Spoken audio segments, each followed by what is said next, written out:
नमस्कार दर्शकों, 600 वर्ष पूर्व कबीर साहेब भारतवर्ष की पावन धरती पर काशी शहर के लहरतारा तालाब में प्रकट हुए और एक निसंतान जुलाहा दंपति को मिले। जहां उनकी परवरिश की लीला कुंवारी गाय के दूध से हुई। जब वह 5 वर्ष के हुए तब से ही उन्होंने बड़े बड़े संतों, महंतों और विद्वानों के आध्यात्मिक ज्ञान में छक्के छुड़ा दिए थे। इसी कारण अन्य धर्मगुरु उनसे ईर्ष्या रखते थे। इसी ईर्ष्या के चलते समय व्यतीत होता गया और उन्होंने कबीर परमेश्वर पर कई जुल्म गुजारे, लेकिन उनका बाल भी बांका नहीं कर सके। दर्शकों, कबीर साहेब एक जुलाहे का कार्य करते थे और जो भी मेहनताना मिलता था उसे खर्च के लिए बचाकर बाकी का भंडारा कर देते थे। एक गरीब व्यक्ति की तरह वह अपना जीवन निर्वाह कर रहे थे और सत्संग करते समय अपने शिष्यों को कहते थे कि परमात्मा से केवल इतना ही मांगा करो कि साईं इतना दीजिए जामे कुटुंब समाए, हम भी भूखे न रहें, अतिथि न भूखा जाए। इसी बात को अपने ऊपर एक उदाहरण के तौर पर पेश करते हुए कबीर जी ने एक लीला की थी। कबीर साहिब जी द्वारा किया गया यह चमत्कार कई लोगों के लिए अब तक रहस्य बना हुआ है। तो दर्शकों, आज के इस वीडियो को अंत तक देखिए और जानिए उस अद्भुत लीला के बारे में, जिसमें एक गरीब भक्त की भूमिका निभाते हुए कबीर जी ने बताया कि किस प्रकार परमात्मा अपने भक्त की पुकार सुनता है। यह सत्य घटना है लगभग 500 वर्ष पूर्व की, जब कबीर परमात्मा अपनी झोपड़ी में रहकर कपड़ा बुनने का कार्य करते थे। उस समय मुसलमानों के पीर शेख तकी ने कबीर परमात्मा को काशी से निकालने के लिए एक योजना बनाई, जिसके तहत भारत के सभी साधु संतों को कबीर जी के नाम से एक झूठी चिट्ठी भेजी, जिसमें लिखा था कि कबीर सेठ पुत्र नूर अली अंसारी काशी में 3 दिन तक भंडारा करेंगे, जिसमें सभी साधु संत आमंत्रित हैं। प्रतिदिन प्रत्येक भोजन के बाद एक मोहर तथा एक दोहर दी जाएगी। इसके अलावा सूखा सीधा भी दिया जाएगा। एक चिट्ठी शेख तकी ने अपने नाम तथा एक दिल्ली के बादशाह सिकंदर लोधी के नाम भी भेजी, जो कबीर जी का शिष्य बन चुका था। निर्धारित समय से एक दिन पहले की रात में साधु संतों का काशी में आना शुरू हो गया था।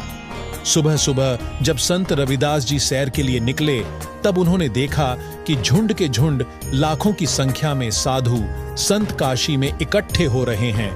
उन्होंने कुछ साधुओं से इसका कारण जानना चाहा। तब संतों ने बताया कि यहाँ कबीर सेठ एक भंडारा कर रहे हैं। यह सुनकर रविदास जी जल्दी से कबीर साहिब की कुटिया पर पहुंचे और उन्हें सर्व वार्ता बताई तथा कहा कि अब तो हमें काशी छोड़कर जाना ही पड़ेगा।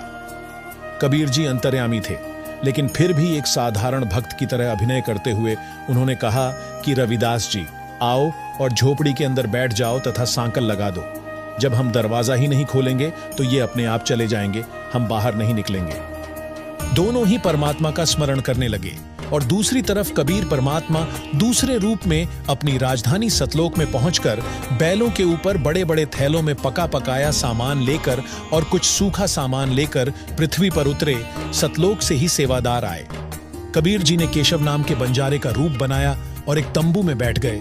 भंडारा शुरू हो गया, जो कि सन 1513 विक्रम संवत 1570 में कार्तिक महीने की शुक्ल पक्ष 14 से मार्गशीर्ष महीने की कृष्ण पक्ष एकम तक 3 दिन तक चिट्ठी में लिखे अनुसार दिव्य भंडारा कराया था। उस भंडारे में मुसलमान धर्म का पीर शेख तकी तथा दिल्ली के बादशाह सिकंदर लोधी भी आए।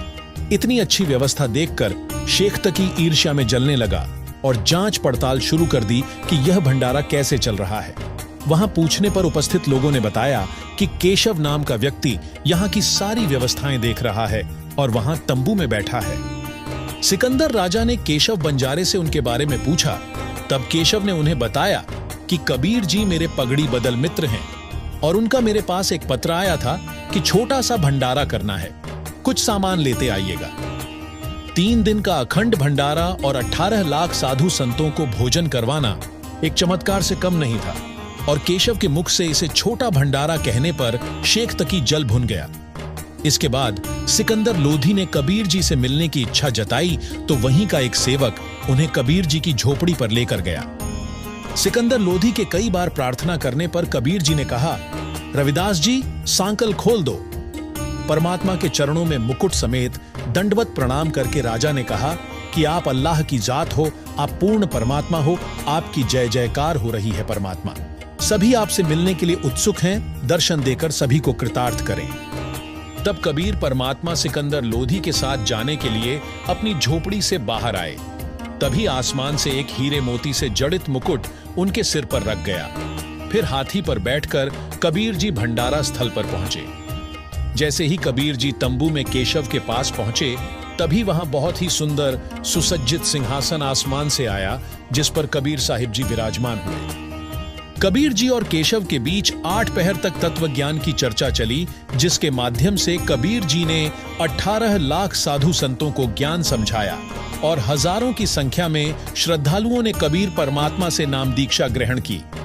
इस प्रकार 3 दिन तक भंडारा चलता रहा और फिर समापन करके 9 लाख बैल तथा साथ में आए सेवादार वापस सतलोक चले गए और हजारों लोगों के सामने केशव बंजारा कबीर परमात्मा के अंदर समा गए। यह लीला देखकर सिकंदर लोधी आश्चर्यचकित रह गया और परमात्मा के चरणों में गिरकर कहा कि हे कबीर जी, यह सब आपकी ही लीला है और आप ही सब कुछ करने वाले हो। दर्शकों, परमेश्वर द्वारा किए गए इस विशाल भंडारे की प्रशंसा करते साधु संत थक नहीं रहे थे, लेकिन ईर्ष्या के मारे ऐसे विशाल भंडारे को देखकर भी शेख तकी ने कहा कि ऐसे भंडारे तो हम 100 कर दें, यह तो महोछा सा किया है। इतना कहते ही शेख तकी गूंगा हो गया और भुगत कर मरा। इसके विषय में संत गरीबदास जी महाराज ने कहा है, कोई कहे भंडारा देना, कोई कहे महोछा, बड़े बड़ाई देते हैं वाही, गाली काढ़े ओछा।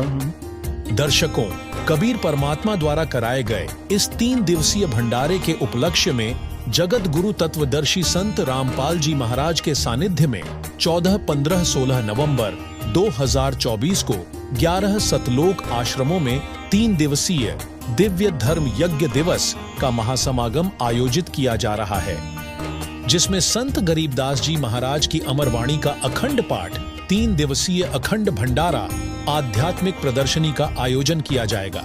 इस विशाल समागम में परमार्थ के कई कार्यक्रम जैसे सैकड़ों दहेज मुक्त आदर्श विवाह, रक्तदान शिविर का भी आयोजन किया जाएगा, जिसमें आप सभी परिवार सहित सादर आमंत्रित हैं। इस कार्यक्रम के आयोजन स्थल का पता है सतलोक आश्रम धनाना धाम, सोनीपत, हरियाणा, सतलोक आश्रम कुरुक्षेत्र, हरियाणा, सतलोक आश्रम भिवानी, हरियाणा, सतलोक आश्रम खमाणो, पंजाब, सतलोक आश्रम धुरी, पंजाब, सतलोक आश्रम बैतूल, मध्य प्रदेश, सतलोक आश्रम इंदौर, मध्य प्रदेश, सतलोक आश्रम शामली, उत्तर प्रदेश, सतलोक आश्रम सोजत, राजस्थान, सतलोक आश्रम मुंडका, दिल्ली, सतलोक आश्रम धनुषा, नेपाल। वहीं दिव्य धर्म यज्ञ दिवस के अवसर पर विशेष सत्संग समागम का सीधा प्रसारण आप हमारे संत रामपाल जी महाराज YouTube चैनल और स्पिरिचुअल लीडर संत रामपाल जी फेसबुक पेज पर 16 नवंबर को सतलोक आश्रम धनाना धाम, जिला सोनीपत, हरियाणा से सुबह 9:15 से देख सकते हैं।